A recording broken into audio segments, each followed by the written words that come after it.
그림을 좋아하는 훌륭한 화가가 되고 싶어하는 한 소년이 있었습니다. 그가 존경하는 이미 세상을 떠난 한 화가의 집을 방문하게 됐습니다.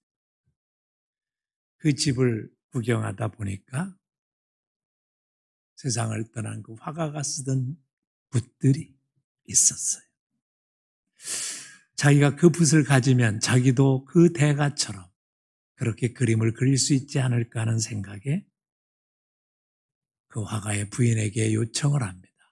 제게 이 붓을 주실 수 있습니까? 그때 그 화가의 부인이 그에게 이렇게 얘기했다고 그래요. 한번 그려봐라. 화가의 붓을 잡고 그리려니까 그림이 제대로 그려지지 않는 거예요. 그때 그를 바라보면서 화가의 정신과 그 화가의 실력을 갖지 아니하면 대화가처럼 그렇게 그릴 수 없는 거란다. 이걸 꼭 명심해라. 우리는 신앙생활을 하는 사람들입니다.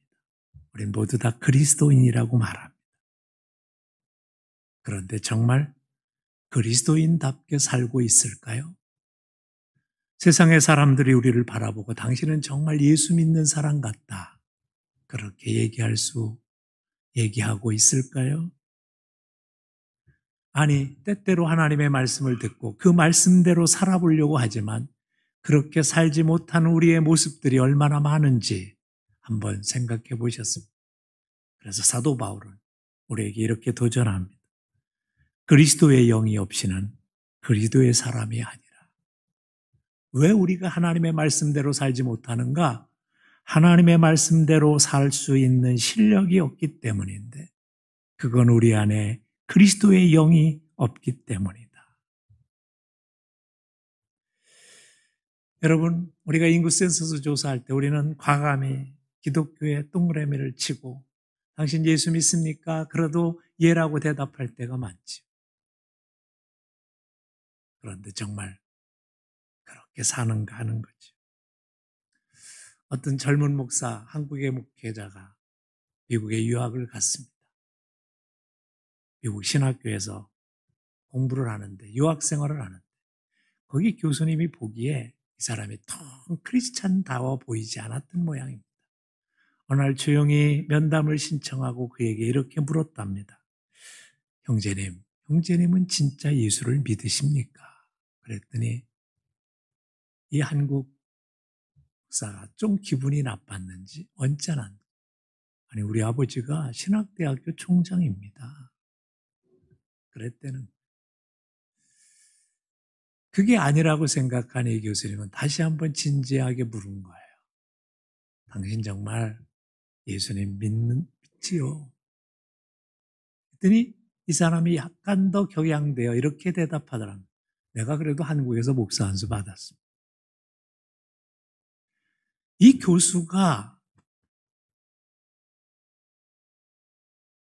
듣길 원했던 대답은 이거예요. 그런데 왜 그렇게 살아요? 왜 그렇게 사는 거예요? 여러분, 우리 교회의 직분이 우리가 오래 믿었다는 것이, 우리가 교회에서 뭘 역할을 한다는 것이 우리의 믿음을 결정하지 않습니다. 우린 종종 착각할 때가 있어요. 그리스도의 영이 우리 안에 없으면 그리스도의 사람이 아니라. 철학자 루소는 이렇게 말했습니다. 사람이 10대는 먹는 것에 끌리고 20대는 사랑에 끌리고 30대는 쾌락에 끌리고 40대는 야망에 끌리고 50대는 탐욕에 끌리고 60대는 명예에 끌린다는. 그런데 여러분, 이 말이 일반적이고 보편적인 것이라 하도 우리 그리스도인은 다릅니다. 연령에 상관없이 그리스도인은 성령에 이끌리는 사람임을 믿습니다. 그렇지 않으면 우리의 마음은 성령님에게 내어주지 않으면 사탄에게 내어주게 되어 있습니다. 남이야 뭐라고 하든 간에 정말 우리의 삶이 하나님의 자녀다운 삶, 그리스도인다운 삶을 살고 있느냐 하는 건 우리가 늘 질문해 봐야 되는 것입니다. 예수님께서 제자들을 바라보시며 요한복음 20장에서 이런 말씀을 하셨습니다. 이 말씀을 하시고 저희를 향하사 숨을 내쉬며 가라사대 성령을 받으라. 예수님이 부활하시고 나서 예수님의 제자들을 향해, 여러분 예수님의 제자가 누굽니까? 예수님을 3년 동안 따라다니며 예수님에 대해서 잘 아는 사람입니다. 교육을 받았어요. 산상수훈같이 특별한 훈련을 받은 사람들입니다. 70인의 전도팀에 몰려서 전도도 해봤던 사람들입니다. 그런데 예수님이 십자가에 달리실 때 다 사라져버렸어요. 믿음이 없는 자들처럼 행동하고 있어요. 교육받은 게 문제가 아니었습니다. 하나님에 대한 지식이 있는 게 문제가 아니었어요. 교회를 얼마나 오래 다닌 게 문제가 아니었어요. 그들에게는 말씀대로 살 능력이 없었던 거죠.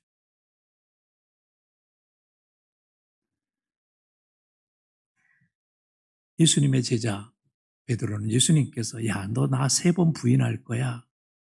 그때 얼마나 호언장담했어요. 예수님 무슨 말씀입니까? 예수님이 날 잘못 봤죠? 절대로 나는 예수님을 부인하지 않습니다. 내 예수님은 다시 한번 말씀합니다. 네가 나를 3번 부인할 거야. 그때 닭이 울 거다. 예수님은 아셨어요. 베드로의 능력으로는 안 된다는 거. 베드로의 실력으로는 안 된다는 걸 아셨어요. 그래서 성령을 받으라 이렇게 말씀하죠. 어느 날 인생의 피곤함을 느끼고 지침을 느낀 한 중년의 사나이가 예수님을 밤에 찾아왔습니다. 니고데모라는 사람. 예수님을 믿었어요. 하나님을 믿었어요. 하나님의 말씀도 압니다. 기도회도 참석해 봤어요. 그런데 인생이 지치고 피곤하고 힘든 거예요. 도대체 뭘까 이게 이유가 뭘까? 내 인생이 왜 이렇게 개운하지 않고 답답할까? 그래서 예수님을 찾아와서 예수님, 내 인생이 이렇게 답답한데 내 말씀도 합니다. 나 기도도 가끔 합니다. 근데 내 인생이 답답해요. 어떻게 하면 좋겠습니까? 예수님이 이런 말씀을 하죠. 육으로 난 것은 육이다. 육적인 생각을 하는 너는 육신의 열매를 맺고 있는 거다. 아주 충격적인 말씀을 하세요. 그리고 이렇게 말씀하죠. 물과 성령으로 거듭나지 아니하면 천국에 가지 못한다. 참 자유를 누리지 못한다. 참 평안을 누리지 못한다는. 여러분, 세상의 변화는 물리적인 변화와 화학적인 변화가 있습니다. 물리적인 변화는 똑같은 재질인데 모양만 바꾸는 거예요. 나무가 있어요. 나무를 잘 깎아 만들어서 의자를 만들고 책상을 만듭니다.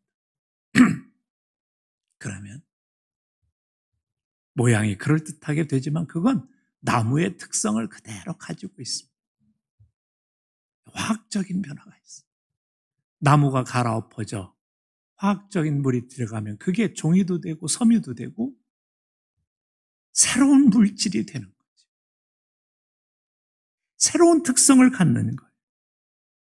오늘 많은 그리스도인들이 예수를 믿었다고 하는데 물리적인 변화만 일어나요. 예전에는 교회 안 가다가 요즘은 교회 갑니다. 예전에는 주일날 놀러 가다 요즘에는 예배드리러 옵니다. 그리고 조금 힘들면 기도도 합니다. 그런데 문제는 그의 생각과 마음과 가치관이 전혀 변화되지 않아요. 그러니까 인생이 그냥 세상 사람처럼 그냥 피곤하고 지치고 힘든 거예요. 그래서 예수님은 니고데모를 향하여 얘야, 화학적 변화가 일어나야 돼. 가치관의 변화, 생각의 변화가 일어나야 돼. 그래서 뭐라고 말씀하시냐면 너 성령으로 거듭나야 돼. 이 말씀을 처음에 니고데모가 못 깨달았어. 여기도 이 말씀을 들으면서 못 깨닫는 분이 계실 거예요. 오늘 그런데 성령님께서 깨달아 알아지게 하실 줄 믿습니다. 성령님이 우리 안에 임하면 이게 깨달아지는 거예요. 또 왜 예수님께서 성령을 너희가 받아야 된다 그래. 우리 정림교회 다니는 성도님들 가을이 되면 뭐예요? 햇빛 축제라. 이게 어떤 사람한테 마음의 부담이 돼요. 부담이 요만큼도 안 되는 사람이 있긴 있어. 그런데 그 사람은 영적인 민감함이 전혀 없는 거지. 영적인 민감함이 조금만 있어도 이게 부담이 돼요. 그런데 이걸 어때요? 자신이 없어. 내가 나가서 누구한테 예수 믿으라고 할 만큼 그런 뭐 감격도 없고 감동도 없기 때문에 못해.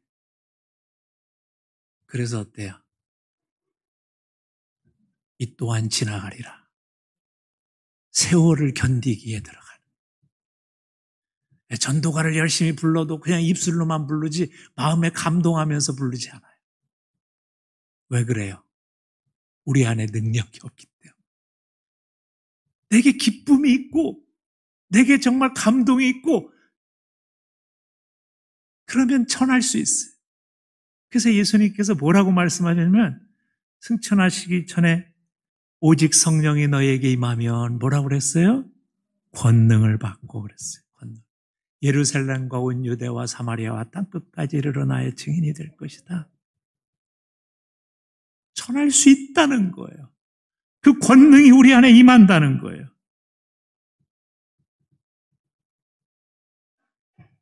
여러분, 그래서 성령이 우리 안에 임하면 생기는 세 가지 꿈이 있더라고.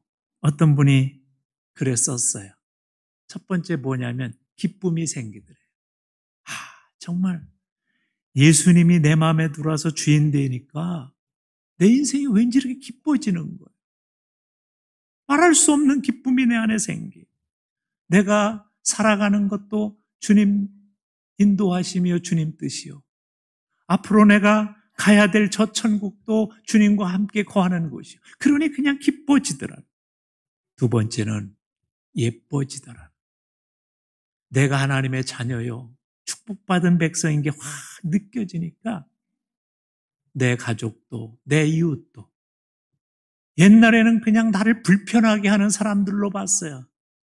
그런데 그 사람들이 하나님이 공사 중이고 하나님이 지금 만드시는 사람들이라고 생각하니까 내 마음에 이뻐 보이기 시작. 그래서 이렇게 주변에 살펴보시고 안 이뻐 보이면 내가 요즘에 성령님하고 좀 거리가 멀구나. 그렇게 생각해요. 안 그러면 하나님께서 여러분의 눈을 희미하게 하실 거예요. 이뻐 보이게. 마지막엔 바쁘더라는 거예요. 내가 은혜를 받고 감동을 받으니까 이거 전하지 않을 수 없어. 예, 땡이 엄마, 나 요새 너무 좋다. 근데 왜 그런지 알아? 내 마음에 기쁨이 있어. 내가 예수님 믿고 예수님 따라 살면서 생긴 이 기쁨이 있어. 이거 한번 너도 느껴봐. 자꾸 전도하러 다니고 또 내 영이 식어지면 기도하러 가고 그러다 보니까 바빠지더라. 여러분 고린도전서 2장 4절에서 사도 바울이 그래서 이런 고백을 합니다. 내 말과 내 전도함이 지혜에 권하는 말로 하지 않고 다만 성령의 나타남과 능력으로 했다. 그러니까 다른 거로 한 게 아니에요. 성령님이 내 안에 오니까 기쁘고 즐거워서 그냥 한 거예요. 전 여러분에게도 그런 역사가 이제 시작되길 주님의 이름으로 축복합니다. 신앙생활이 그렇게 대단하지 않아요. 많이 공부를 해가지고 지식적으로 알아서 이게 되는 게 아니에요. 그랬으면 신학 박사들이 훨씬 더 잘했죠. 아니요. 성령님이 내 안에 임하며 빠지고 있으면 성령님하고 요새 안 친한 거예요. 성령님이 내 안에 임하면 그걸 전하게 되는 거예요. 내 마음이 기쁘니까, 내 마음에 감동이 있으니까. 왜 예수님이 우리 보고 성령을 받으라 그랬냐? 예수님의 제자인 베드로도요. 예수님이 3번 너 부인할 거야. 그럴 때 인정했어요? 아니요. 베드로도요. 예수님 앞에 당당하고 싶었어요. 너 예수 한 패지 그럴 때. 그래. 그래서 어떡할래? 뭐 그러죠. 그 정도는 하고 싶었어요. 이게 안 되는 거야, 이게. 죽음의 위협이 느껴지니까. 무서워지고 두려워지니까. 그만 어떻게 해요? 여종의 한마디에 비굴하게 도망가요. 베드로가 그러고 싶은 사람이 아니에요. 여러분보다 뭐 성격이 못 돼가지고 여러분보다 째째가 그게 아니에요. 베드로는 그래도 사나이 중에 사나이. 우리말로 얘기하면 바닷가 사나이예요. 그런데 죽음의 위협 앞에 두려워지는 거예요. 그래서 예수님이 말씀하신 거, 얘야 성령이 임해야 권능이. 이 권능이 뭐예요? 마귀를 이기는 힘이에요. 세상을 이기는 힘이에요. 내 자신을 이기는 힘이에요. 이 힘이 있어야 우리가 어때요? 죽음을 이길 수 있고 담대할 수 있고 하나님의 약속이 믿어지게 돼요. 여러분 하나님이 뭐라고 그랬어요? 내가 오른손으로 너를 붙들어 줄게 약속하셨어요. 그러면 믿어야지. 그 약속이 믿어지면 어때요? 알았습니다, 주님. 내가 그 믿음대로 하겠습니다. 주님이 약속하신 말씀이 믿어지면 역사가 일어나는 거예요. 근데 이게 안 되니까 두려워하고 염려하고 여러 가지 핑계가 자꾸 되는 거예요. 그럼 신앙생활 하다 보면 이 믿어지는 능력이 영적 체험이 돼요.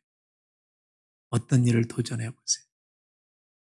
하나님이 하신다라는 믿음을 가지고 담대해 보세요. 하나님께서 믿어지는 역사를 우리에게 주시면 그게 내게 체험이 돼요.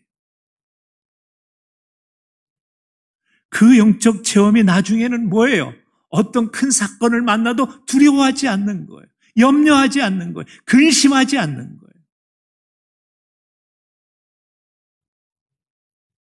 이 성령이 임하고 이 권능이 우리에게 있으면 우리가 그때부터 이기기 시작하는 거예요. 이기기 시작하는 거예요. 젊은 집사님이 그런 고백을 한 적이 있어요.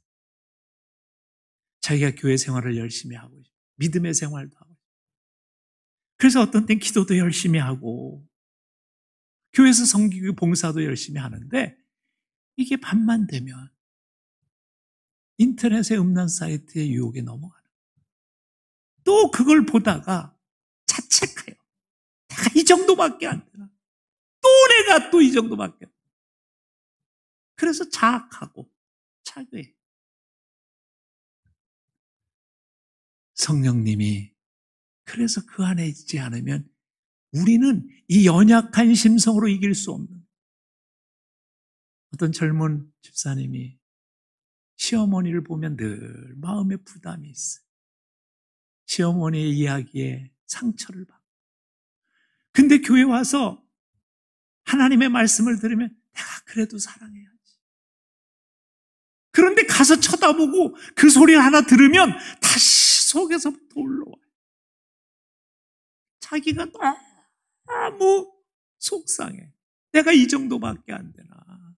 내가 이 정도밖에 안 되나. 여러분, 우리는 그래요. 그래서 예수님이 성령이 너에게 임해야 이기는 권능이 너에게 있게 된다. 그래서 우리는 그때마다 어때요? 성령님 내게 임하셔서 내 마음을 주장해 주시고 나를 붙들어 주옵소서 고백하게 돼요. 어떤 젊은 분이 오래전에 저희 교회 기도회에 계속해서 참석을 했어요. 우리 교회 교인도 아닌데 저분이 뭐 이렇게 예배 때마다 꼬박꼬박 참석하냐. 우리 교인도 참석 잘 안 하는데. 그런 생각을 했던 적이 있어요. 근데 나중에 기도회가 끝날 때쯤 이유를 알았어요. 그분이 직장을 사직할 생각을 하고 있었어요. 직장에서 괴롭힘이 있어요. 직장 사람들하고 불편함. 아이, 내가 이놈의 직장 때려쳐야지. 그런데 저 자식을 먹여 살려야 되는 그런 중압감이 있어서 내가 어떻게 결단해야 되나. 그리고 고민하며 자기네 교회가 아닌데도 기도회가 있으니까 와서 함께 참여하고 기도하고 계속해서 마지막에 그런 결단을 했대요. 성령님에 대한 말씀을 듣다가 나를 괴롭히고 힘들게 하는 저 직장 동료들도 내가 끌어안아야 될 나의 사명감의 대상이고 나의 사역의 대상이고 내가 그들을 끌어안아야 돼. 성령님이 그에게 임하니까 그들의 영혼이 불쌍해지는 거예요. 그래서 그 영혼들을 위해 기도하기 시작하고 차표를 내지 않고 내가 그 직장을 다시 다니겠습니다. 그런 고백을 들은 적이 있어요. 권능이 임하면 사랑의 역사가 일어나는, 미워지던 사람이 변해서 새로워지고 사랑할 수 있는 마음이 내게 생기고 그 사람이 얼마나 불쌍한 존재요. 지금도 하나님께서 만들어 가시고 그 사람을 고쳐 가시고 그런 존재라는 걸 깨닫게 됩니다. 불편하지만 사랑할 수 있는 능력이 내게 생기게 되는 줄 믿습니다. 그래서 주님은 예수님의 제자들을 향해서 말씀하신 거예요. 야, 네가 지금 그렇게 사는 이유가 뭔지 아니? 너 그렇게 신경질 내고 있는 이유가 뭔지 아니? 그렇게 너 사탄의 언어 사용하는 이유가 뭔지 아니? 성령 받지 못해서. 성령이 너에게 없어. 여러분, 성령이 없는 자리는 악한 영이 채워지게 돼요. 악한 영의 노래를 합니다. 악한 언어를 사용합니다. 사탄의 언어, 귀신의 언어를 사용. 자신도 모르고. 그래서 우리가 성령을 받으라고 말씀하죠. 이게 성령 충만하면 어떻게 변화돼요? 오늘 본문에 보면 어느 현장이냐면 예수님을 십자가에 못 박게 했던 바로 그 관원의 현장이에요. 그 자리에서 그들은 뭘 결의했어요? 예수님을 십자가에 못 박아 죽이자! 이 결론을 내린 자리예요. 그리고 그 변두리에 있던 베드로는 한 여종의 말에 비굴하게 예수님을 저주하고 부인하고 도망쳤던 바로 그 현장이에요. 쉽게 얘기하면 여종 앞에 도망친 베드로가 지금 누구 앞에 섰냐면 검찰 앞에 서 있는 거야. 경찰 앞에 서 있는 거야. 이거는 마찬가지. 근데 그들이 뭐라고 협박하냐면 다시 한번 나가서 니들 예수에 대해서 전하고 얘기하면 이제 죽여버릴 거야. 이렇게 얘기하는 거야. 그럼 옛날 같으면 어때요? 여종 한마디 말에 도망쳤던 베드로인데 지금 그가 뭐라고 얘기하고 있어요? 이 말에 주목하셔야 돼요. 19절로 가서 우리 한번 말씀 봅시다. 19절에 뭐라고 대답하냐면 베드로와 요한이 대답하여 이르되 하나님 앞에서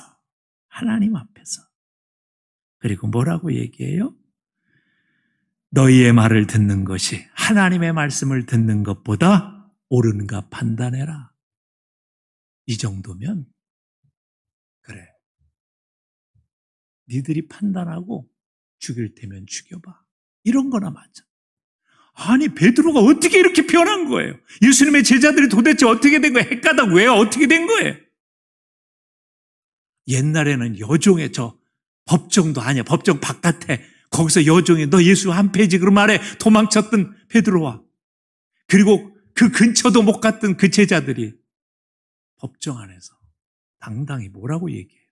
야, 하나님 앞에서 너의 말 듣는 게 옳으냐? 하나님 말 듣는 게 옳으냐? 니들 한번 판단해봐. 이 배짱이 어디서 나왔어요? 한단하에 하나님 앞에서. 하나님 앞이라는 우리의 현장이 하나님이 보고 계시고 하나님이 지켜보고 계시고 하나님이 인도하시는 현장이라는 사실을 여러분 인정해 보신 적이 있으십니까?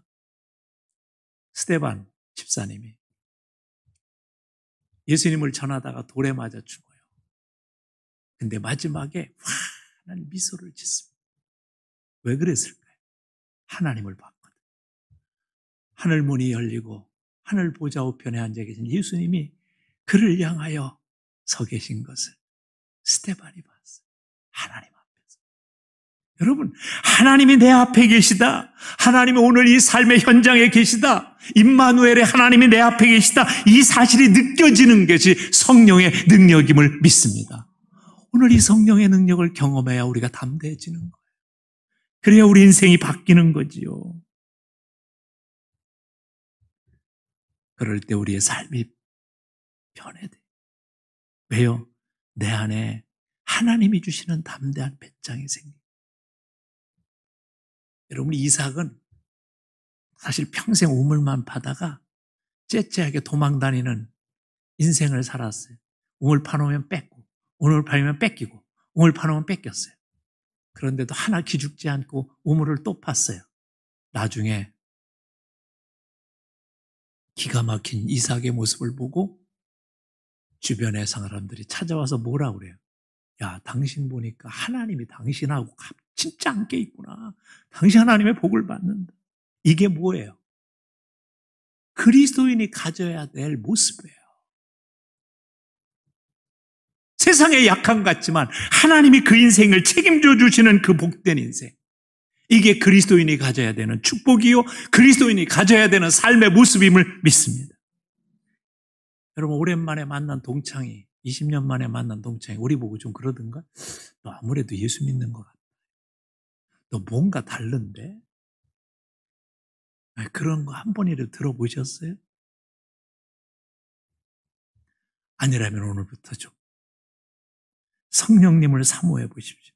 오직 성령이 너에게 임하면 성령의 열매는 사랑과 희락과 화평과 오래 참음과 자비와 양성과 충성과 온유와 절제, 이 같은 것을 금지할 법이 없느니라. 금지할 법이 없어. 그냥 우리에게 성령님이 내게 임하면 그게 나타나요. 드러나요. 참, 이삭의 삶이 얼마나 복된가는요. 사람들이 그걸 봤어요. 야, 저새는 달라. 하나님의 역사는요, 우리의 삶의 현장 속에 그래서 뭐예요? 복 있는 사람은 시절을 쫓아 과실을 맺, 세월이 흘러갈수록 그 인생에 나타나는 풍성함이 있어요. 저는 그런 역사가 여러분에게 시작되길 주님의 이름으로 축복합니다. 마지막 얘기를 마치려고. 어느 교회 집사님이 햇빛 축제하면 우리 남편을 좀 전도해야 돼. 주구장창 안 돼. 10년 지나고 20년이 가까워오는데 어느 날 갑자기 햇빛 축제도 왔는데 이런 얘기를 하더래요. 야, 나 오늘 교회 한번 가볼까? 그러더래요. 이게 웬일이야? 우리 그럴 때 쓰는 말이 있어요. 야, 해가 서쪽에서 뜨나 보다, 야. 그래도 좋아가지고 기도의 응답이니까 같이 막 조심스럽게 가면서 이런 생각했대요. 아유, 우리 교회 진상들은 좀 만나지 않았으면 좋겠는데. 이렇게 있잖아, 불친절한 인간. 아이, 저런 인간이지. 얼굴도 그냥 무뚝뚝해가지고 말이야. 교회 뭐처럼 나왔는데 이렇게 말한 사람이 있다고 그래. 내가 누군지 모르겠는데. 아니, 어떻게 김씨 아저씨 여기 나왔어요? 어떻게 나오기? 성령님이 감동해서 나왔지. 그래가지고 그 양반이 삐져가지고 그다음부터 안 나온대잖아. 지금까지 10몇 년 동안. 걱정하며 왔대요. 오늘 목사님이 좀 설교를 참 은혜스럽게 해가지고 우리 남편이 좀 마음이 확 변해서 예수 믿겠다고 좀 했으면 좋겠다. 그리고 왔대요. 그런데 교회 와서 주보를 보니까 본문이 창세기 5장이야. 자기가 창세기 1장 설교는 들어보고 12장 설교는 들어봤는데 5장 설교는 들어본 적이 없어. 그래서 얼른 남편 몰래 찾아봤대요. 앉자마자. 그랬더니 내용이 이런 거야.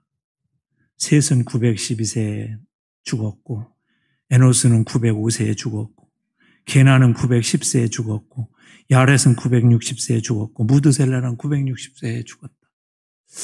자기도 성경을 별로 안 보는데 큰일 났다. 주님 이거 어떡합니까? 진짜 십수년 만에 처음 교회 한 번 왔는데 본문이 이겁니다. 그래서 그때부터 이제 눈은 떴지만 마음은 기도하기 시작했답니다. 근데 갑자기 여호수아서 6장 1절 말씀이 딱 들어오더래요. 마음을 강하게 하라. 담대하라.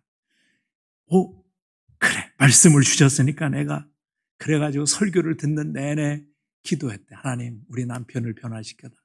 설교가 무슨 내용인지 들어오지도 않아. 그냥 오직 남편의 눈치만 살피고 있었어요. 그런데 설교가 끝나고 나서 갑자기 옆구리를 쿡쿡 찔르더래, 남편이. 그래서 쳐다봤더니, 야, 나 교회 등록할까 보다. 얼른 가가지고 새가족하고 갔다가 이제 등록했어요. 그래도 조심스러워서 집에까지 이제 오는 시간 와서 밥을 정성스럽게 차려준 다음에 조심스럽게 물어봤. 당신은 어떻게 그럴 마음이 생겼어? 그랬더니 얘기가 뜻밖이에요. 야, 오늘 그 본문 말씀, 그 성경 말씀 보니까 말이야. 성경 보니까 아무개도 죽었더라. 아무개도 죽었더라. 올해는 살았는데 다 죽었대. 그런데 갑자기 목사님이 설교하다가 딴소리하는 당신들도 죽습니다. 그 말이 뭐라고 그래요? 너도 죽어. 이 얘기로 들렸다는 거예요. 근데 갑자기 이런 생각이 들더래. 나는 죽을 준비가 하나도 안 돼. 우리 마누라가 뭐 천국과 지옥이 있댔는데 하나도 생각해 보세요. 너도 죽어야 말해. 갑자기 그 마음이 찔려서 죽을 준비가 안 됐다는 생각이 들고 내가 교회 더 다녀봐야 되겠다. 그래서 등록하게 됐다. 여러분, 성령님은 뜻하지 않은 장소에서 역사하시는 하나님이심을 믿습니다. 오늘도 저는요, 아무 생각 없이 교회에 오신 분이 있을 거예요.